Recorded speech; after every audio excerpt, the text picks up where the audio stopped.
Michael J. here.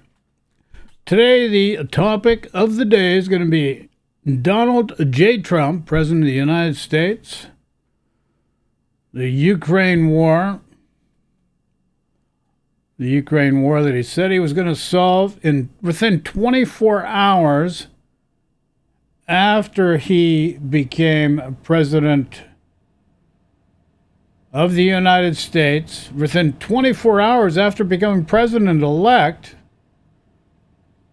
even before he got into office, he said he'd solve the problem. Well, folks, you're in for a rude awakening. It's not going to work that way. And I'll explain exactly why. It's 2025. It's February the 18th. Trump's been working with Vladimir Putin for well over 2 decades, laundering money first for Boris Yeltsin through a British blue blood that started all this, and then through a guy by the name of Vladimir Putin, who took over from Yeltsin because Yeltsin wanted to retire. And he liked his vodka a little too much. If you know anything about Boris Yeltsin, you know what I'm talking about. So, anybody that thinks that Trump is dealing with Putin in a way as representing the United States of America, no. It's not working that way, folks. Trump's pal is Putin. He's been in contact with him for a long time. Been sharing United States secrets with Putin over the past year since Mar-a-Lago, before the FBI raided to take back sensitive documents for the United States government. So, anybody that really thinks that they're negotiating, no, they got a plan. And they want to rule together. And they want Xi Jinping in China to solidify his position. That way they can get the world covered. You just don't get it. Everybody thinks they're so friggin' smart. Okay, main screen. What do we got here? What have we got here? Look at this. Mr. Lavrov. There we are, Saudi Arabia, this morning. The other Russian guy off to the far left here, to the left of Marco Rubio. A couple Middle Eastern guys. A couple American guys. 1, 2, 3. Isn't that something? So they're dealing, making out, we're doing all this stuff. Lavrov probably knows. The guy on the left, who's I think the secretary to Putin, he probably knows. Deal's already been made. These guys are just going through the plan. And nobody gets it. You're saying, how is that possible? Well, it's been very, very possible. Really? Yeah. Okay, here's The Guardian. This is Helsinki.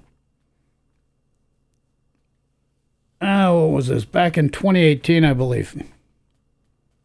So here you go. Hey, Vlad, how you doing? Look at this. He gives left eye, he winks to Vladimir Putin. This is Helsinki. Helsinki 2018, okay? At that same venue, Trump was on a podium Putin was on a podium. Trump said, I gotta believe Vladimir. Why would I not believe Vladimir? He doesn't believe his intelligence sources in the U.S. giving him different information. He goes right in the podium and says, why would I not believe Vladimir? My good friend Vladimir. Look at the left eye wink here. The left eye wink. There you go. Got caught on camera. He didn't realize it would have been seen. Got caught on camera. Well, first of all, So, here. I don't know why you all think, there's this great battle of wits. He's getting ready. He's getting body language. He's getting ready. He's going to tip off Putin. I'm with you, buddy. And I just don't understand why anybody would argue anything differently or think anything differently. Trump was money laundering for Boris Yeltsin, then Vladimir Putin, also money laundering for the Colombian cartel, David Guzman, and Preet Bharara, Attorney General under the Barack Obama administration, put David Guzman in jail in the U.S. He may also know that, I don't know if Guzman also had Mexican cartel connections either, or in addition. I don't know. That I can't say for sure, but I know the Colombian connection was there. A guy by the name of Ventura was working with David Guzman. Ventura was from Brazil. And this is going through Panama with Martinelli. Trump said Martinelli was his good friend.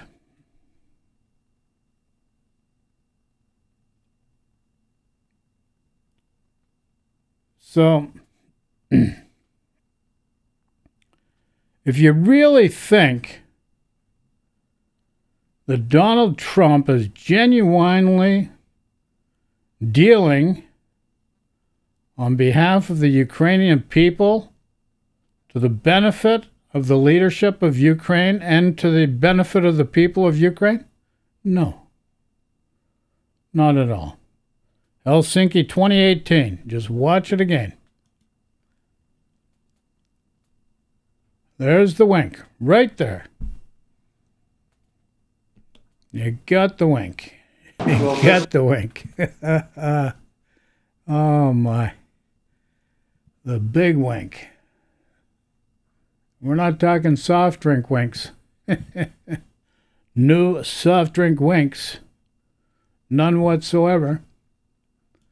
Then, let's see. What are we going to show now? Everything's so dark. Okay, so here's one that's actually 26 minutes ago. CBC News. So CBC News, 26 minutes ago. Here we go. We got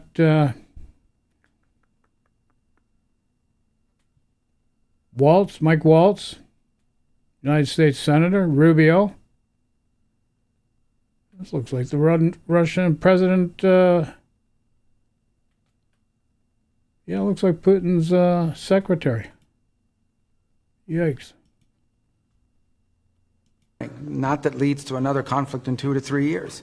That's not going to be easy to achieve. In order to bring an end to any conflict, there has to be concessions made by all sides. We're not going to predetermine what those are. Well, in a significant diplomatic shift, the U.S. and Russia have agreed to start working toward ending the war in Ukraine and improving relations between themselves. President Trump is committed to bringing an end to this conflict. And here's the thing. The United States, there's some Saudi Arabian delegation too present, are dealing with Russia. Putin's secretary and Lavrov. Why, Ukraine's in Europe. Why does not Europe have a representation or invited? Why was Ukraine not invited and put in a position to start these peace talks? And here's the other thing. Let's listen to the lead-in by Rubio again. Between themselves. President Trump is committed to bringing an end to this conflict, and he wants President Trump is committed. President Trump and Putin knew 2 months ago what they're going to do. It's all new to these guys because nobody knows about the Putin-Trump connection. I don't understand why nobody understands that. It's a slam dunk. It's obvious.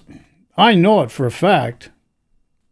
I'm witness to the person that set Trump with Boris Yeltsin and Putin up. Simple as that. I know what they've been doing. I know the guy that was a connection on the Duma, minutes of the Duma.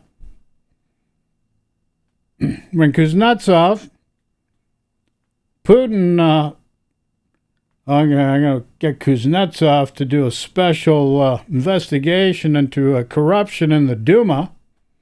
Kuznetsov actually unearthed some stuff that would incriminate Putin. Where do you think Kuznetsov ended up? Probably the same cell that Navalny was in. Is Kuznetsov still alive? Who knows? Could be an ice block somewhere. So let's see what these guys got to say. He wants it to end in a way that's sustainable and enduring, not that leads to another conflict in 2 to 3 years. Yeah, just a lot of bullshit. That's a lot of bullshit. Rubio is throwing your way. Let's go 5 years ago. This is 5 years ago. Chris Cuomo. You can see it for yourself here. 5 years ago. Chris Cuomo.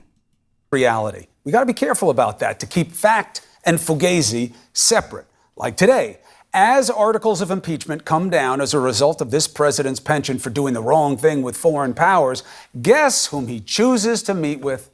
Russia's top envoy, Sergei Lavrov. If there were any doubt whether this president is all about the me over the we, the Russian pulled a Trump and just lied to your face. He just lied to your face. Lied to your face. Look at this. Isn't this just wonderful? There's Lavrov right there. And here's another interesting tidbit of information if anybody was ever paying attention. The moment that Donald Trump got exonerated for what he called was the Russian hoax. It wasn't a hoax, it was real.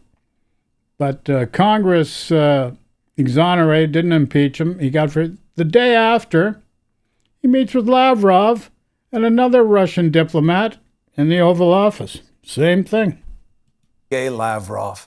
If there were any doubt whether this president is all about the me over the we, the Russian pulled a Trump and just lied to your face. We have highlighted once again that all speculation about our alleged interference in domestic processes in the U.S. are baseless. There are no facts that would support that. This ain't Russia. We have all the facts. The U.S. Intel report. We assess Russian President Vladimir Putin ordered an influence campaign in 2016 aimed at the U.S. presidential election. Listen to Mueller. There were multiple, systematic efforts to interfere in our election. And that allegation deserves the attention of every American. Now, he knows that, Lavrov. But remember, it's not about fact for him. It's about the painting of reality as a farcical perception of the same. Deep? Not really. Here are some of the broad strokes of this broad side of reality. Listen to our Secretary of State's response. On the question of interference in our domestic affairs, I was clear. It's unacceptable. Man, he's a lot tougher when he's talking about us than when he's talking about Russia. Not only was his tone less than severe, but if it's so unacceptable, then why does lying Lavrov get the red carpet treatment? Did you see this? The guy tries to sabotage your election, and he gets this. Oh, yeah, great to see you. How great to have you. You know why Trump allows this kind of chummy thing to go on? Forget about his foreign interest. We have no proof that he's a foreign agent. It's his domestic interest. He would rather cultivate Russian lies than face the truth that they tried to help him, no matter who or what he must throw under the bus to do so. I have President Putin. He just said it's not Russia. I will say this. I don't see any reason why it would be. You don't know why our biggest enemy would want to mess with us. On the world stage, he'd rather embarrass us than admit Putin's preference. Even though I don't see why it would be, right? Isn't that something, eh? Dang. Who would have thunk, eh? Who would have thunk? Unbelievable. The fact that nobody has picked up on this. It just makes no sense. Why nobody has picked up on this. Now I'm looking for my, right now I'm looking for my Manafort, Paul Manafort. Where's that? Oh, there it is. Here it is.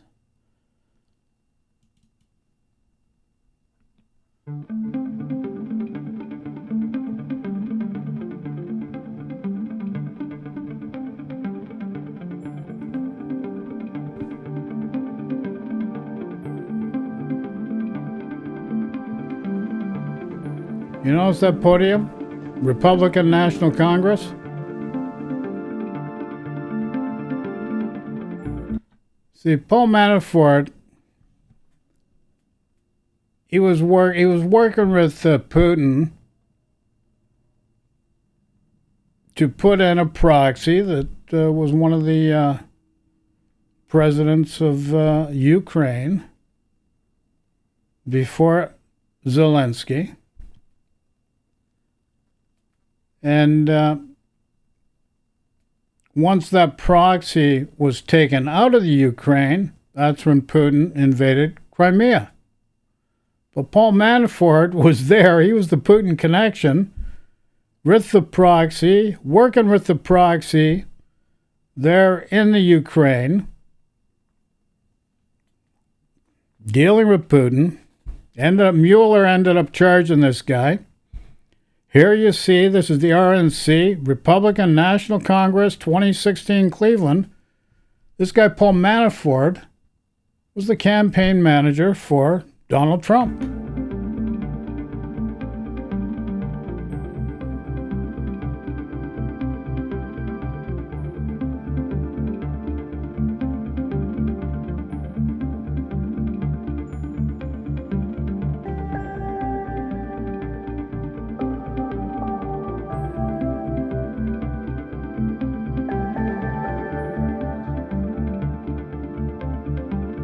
Money laundering. I explained before, the initial contact with Trump was through a party I know, was initially through Boris Yeltsin, was to launder money. A lot of that money was IMF funds to help the Russian people. This is after the dismantling of the USSR, which created the CIS, which was the Commonwealth Independent States, which included Ukraine, Russia, and Belarus. Bill Clinton made a deal with Ukraine to disarm the nuclear weapons from the Ukraine, which were sold on the black market, moved out for, and this is where all the Panama Papers, Paradise Papers in the UK, Pandora Papers in Canada came into play. All this money laundering. All the weapons sold in the black market, money laundered, a lot of gangs in the U.S., Donald Trump was part of it. He knew all about it. Manafort was his campaign manager. Manafort was the guy that was the liaison for Putin and was dealing with the Ukrainian prime minister. before he got replaced by the corrupt Ukrainian prime minister who was dealing with other oligarchs there. Until Zelensky came along, and then they got rid of the redheaded ambassador for the U.S. She was really good at what she did. It was getting in the way of what these guys are doing. There you go, Paul Manafort. That was not a Russian hoax. It was real. Everything about Russia, you don't even know everything about Russia and Trump. That's the unfortunate thing. The amount of money. You just have no clue, no idea. As a matter of fact, this one guy I know, 1 month, 76 billion Canadian dollars. 1 month, 4 trillion rubles, 76 to 78 billion Canadian dollars at that time. That's in 1 month. You folks just don't get it. You really do not. Now, here is an interesting thing right now. Let's go back to the main screen. This was just an hour ago, CNN, Wolf Blitzer. Tonight, President Trump parroting Russian propaganda as he falsely accuses Ukraine of starting the war, which began almost 3 years ago when Vladimir Putin's troops invaded Ukraine. Are you serious? Now Trump is saying, see, this has all been planned by Putin and Trump. Everybody's being played and you don't get it. I'm going to start this again from the start. Everybody is being played. Putin and this Trump, Elon Musk is being used. I don't know how much Elon Musk knows, but Elon Musk spent the past summer talking with Putin from Mar-a-Lago with Trump as well. Tonight, President Trump parroting Russian propaganda as he falsely accuses Ukraine of starting the war, which began almost 3 years ago when Vladimir Putin's troops invaded Ukraine. I want to bring in our chief national affairs correspondent, Jeff Zeleny. He's traveling with the president in Florida. So, Jeff, what exactly did President Trump say? Well, if it was some of the sharpest criticism we have heard directed from the Trump administration, or in fact any American president at the Ukrainian President Volodymyr Zelensky, of course, this is coming on a day when the U.S. and Russia were meeting to talk about the very fate of Ukraine. Zelensky did not have a seat at the table. But the president was asked specifically about that just a short time ago at his Mar-a-Lago resort. He fired back at Zelensky, suggesting that he could have stopped the war 3 years ago. I think I have the power to end this war. Zelensky could have... Here's the deal. Zelensky could have stopped the war. And they say Zelensky started it too, probably. You know, Zelensky did not run up to the border of Belarus and anywhere near Russia and say, come on, invade us. He did not. You're all being played. Nobody gets it. Many people in Ukraine have died needlessly because of it. Many good people in Russia don't even know what's going on. They're just being played by Putin. Died needlessly. All this is done needlessly. Weapons. You got to understand the United States of America. It hasn't given cash to Ukraine to help in the war. It's given old stockpiles of end-of-life equipment and charged full rate for it. That's really what's happened. And you don't get it. Let's listen more to what this gentleman, Mr. Trumpster, says. Agent Orange. War. And I think it's going very well. Agent Orange. Today I heard, oh, well, we weren't invited. Well, you've been there for 3 years. You should have ended it 3 years. You should have never started it. You could have made a deal. You should never have started. You should have made a deal. Give me a break. Guy lies, lies, lies. And then he used the nuclear supplies of the United States of America as a barter tool to extort tariff payments out of his trading partners in the near future and going forward. You need my protection. He's not going to tell you, the news, any of the news. He's not going to tell anybody that. He's offering protection. That's what he's doing. Agent Orange is offering protection to the world, and he's going to do it with transfer payments through tariff wars. The working class people of the United States are going to be the guys paying for the tariffs, because there's got to be $2 trillion in tax cuts, or $2 trillion in cuts from Medicaid, every other food stamps, whatever else they can do. And then they're trying to up the budget by another $4 trillion so that they can give $4.5 trillion in tax cuts to the top 1% and 10%. The American people, why do you put up with that? You've been played by this guy. Let's see what he's got to say.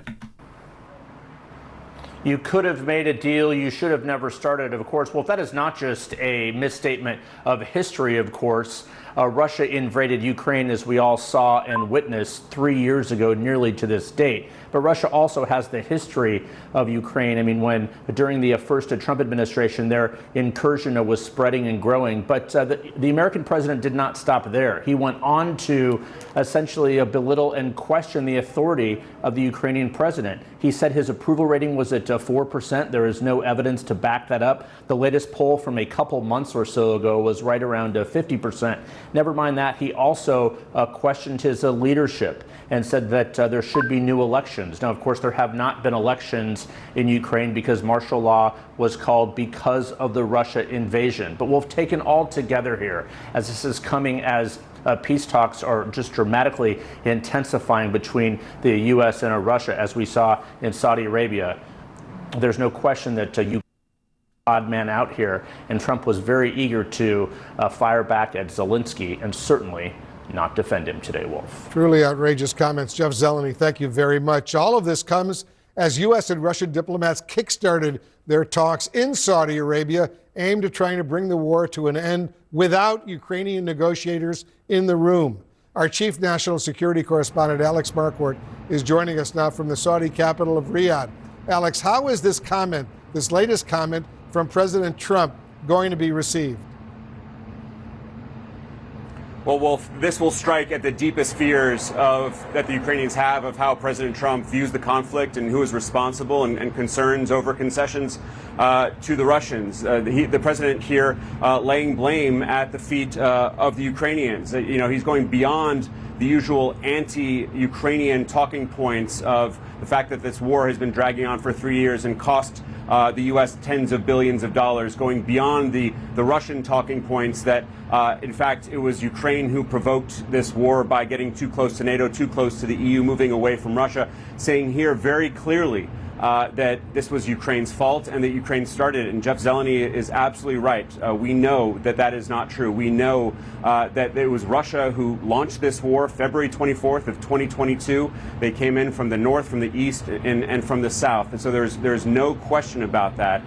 Where we go from here, very much remains to be seen. He is essentially undercutting his negotiating team here in Riyadh, just striking statements from the American president that will further raise concerns about the concessions that many accuse the U.S. of giving to Russia at this point without getting anything in return. Wolf. Alex, what came from the talks between the U.S. and Russian diplomats in Riyadh, where you are, earlier today?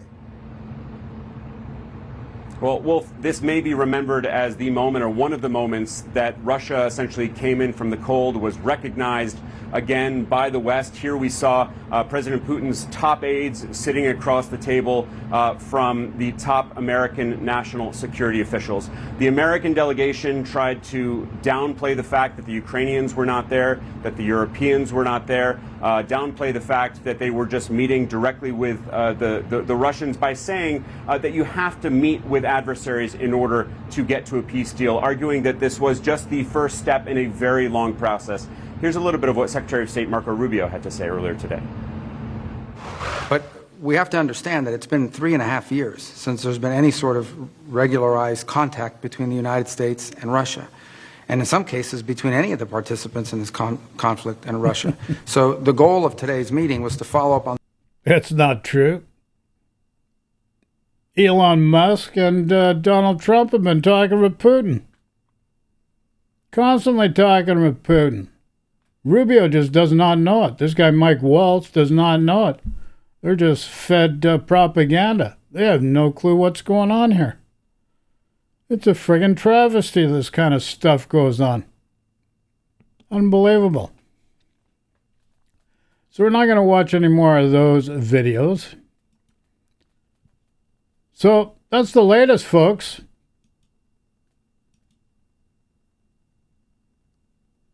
It's got to be pretty obvious now.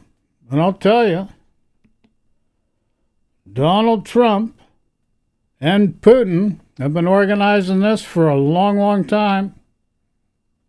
Ever since this war started with Ukraine, since the beginning of the war, Trump and Putin have this organized from start to finish. And nobody gets it. Everybody's trying to figure it out, intellectualize, and who's jockeying for position. You're just going through the motions. The deal's already been made. It was made, the plan was put together over 3.5 years ago. Actually, probably a little bit longer than that. It takes a long time to move those troops into Belarus. Doesn't happen just overnight. So that's the deal. The United States is getting hijacked by Donald J. Trump, Elon Musk, just taking a cudgel to services, just like the conservatives want to do to Canada. But that's going to be a topic for another video. But yeah, all of a sudden, last couple of weeks, because all the FAA cutbacks in the United States, you've had all these plane crashes. Never had them for 4 years. DEI. So you got a white supremacy movement in the United States. It's been moving north to Canada. And people, you just do not get it. But one of the things you have to understand, Trump and Putin are playing the world for their benefit. That is the bottom line. These guys are, and Trump is going to do that to Canada. He's using weapons, saying you need security. No, we don't need the American security. He needs that. We don't have to worry about China's ships right now. That's not an issue. We don't have to worry about Russian ships either. Canada can work fine, if need be, with Denmark, first and foremost, to strike up a position with the authority of the Greenland minister, to have a presence there. Put Carney in position because he knows how to open up international relations. We remove interprovincial barriers, it'll be much better. So that's the deal. Trump and Putin have already got the deal going. Ukraine's going to get screwed over. You got to speak out to your conservative members of the Senate, folks. They've got to speak out. We got to get Europe involved too. Because everybody's being played. So that's the deal. And you don't want it to Ukraine to fall into Russia, because you don't want a situation like Europe in the Second World War again. We should have learned by what happened before. But this guy Trump is only out for himself. And he's been working with Putin. He's going to use and abuse the American people and anybody else he can for his benefit. So, when things get out of hand, spiraling out of control, you're suffering from anxiety, do what my buddies do. Sleep on it. Love and peace to everyone. Take care. Thanks for watching. Feel free to comment. Ciao for now.